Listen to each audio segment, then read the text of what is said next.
இறுதி கட்டத்தில் பேச்சுவார்த்தை. திமுக காங்கிரஸ் கூட்டணி உறுதியாகுது. அசைன்மெண்டை முடிக்கும் கனிமொழி. திமுக காங்கிரஸ் கூட்டணி பேச்சுவார்த்தைகள் இறுதிக்கட்டத்தை எட்டியுள்ளதாக திமுக வட்டார தகவல்கள் தெரிவிக்கின்றன.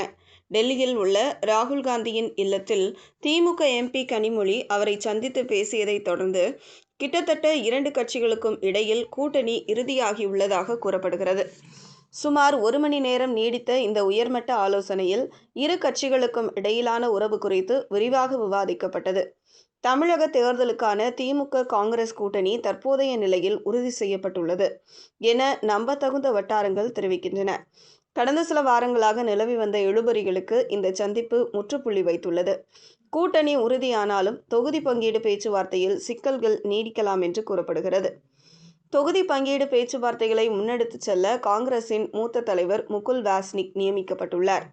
இதற்கு முன் இந்த பொறுப்பில் இருந்த கிரிஷ் சோடங்கருக்கு பதிலாக அவர் நியமிக்கப்பட்டுள்ளார். கடந்த 2021 தேர்தலில் 25 இடங்களில் போட்டியிட்ட காங்கிரஸ் இம்முறை தனது எண்ணிக்கையை 40 தொகுதிகள் வரை உயர்த்த வலியுறுத்தி வருகிறது.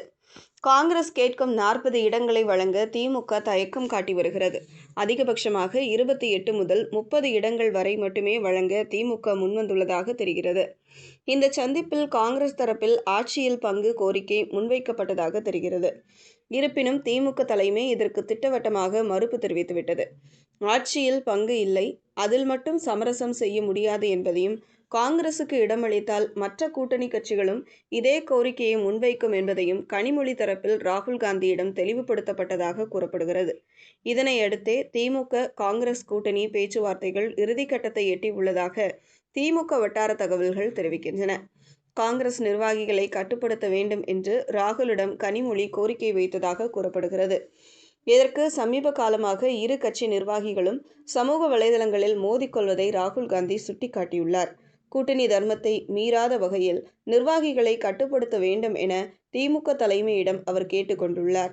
அதேபோல தமிழக காங்கிரஸ் தலைவர்களுக்கும் தேவையற்ற கருத்துக்களை தவிர்க்குமாறு அறிவுறுத்தப்பட்டுள்ளது.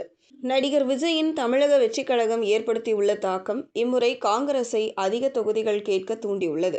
ஆனால் தாவேகா உடன் செல்வது தொடர்பாக காங்கிரஸ் எந்த நிலைப்பாடும் எடுக்கவில்லை என்று கூறப்படுகிறது. இருந்தாலும் காங்கிரஸ் வேறு பக்கம் செல்லாமல் இருக்க திமுக இம்முறை பேச்சுவார்த்தையில் மிகுந்த கவனத்துடன் செயல்பட்டு வருவதாக திமுக வட்டாரங்கள் தெரிவிக்கின்றன.